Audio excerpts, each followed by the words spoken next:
In this video, I am going to show you how to sync Apple Health with MacroFactor.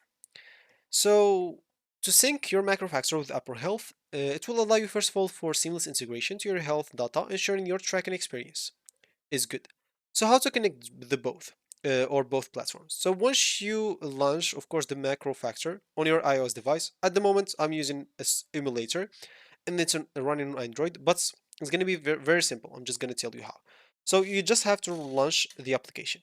Now you'll have to navigate into the integrations. If you go to more at the top or at the bottom left, right, sorry. So at the bottom left you'll find, or right, I keep mixing them. So at the bottom right you'll find more option.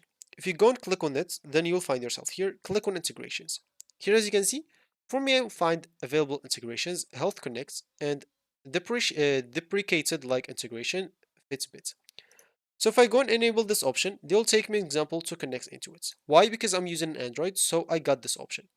For you, if you have the other option, or if you are on iPhone, you'll find here like your Apple Health. You'll just have to go and click on enable. Once it's enabled, they will take you exactly to authorize this connection between Apple Health and a MacroFactor. And they will be synced together. Of course, once I try to enable for me the Health Connect, they will take me to install it because I don't have it installed. For you, again, the Apple Health will be installed per default. And once you click on enable, they'll take you right away to the application so you can sync them together without any problem. So once you enable it and confirm it, you can, as example, be now good to go once they are both connected to each other. So that should be it for me in this video. Thank you for watching and goodbye.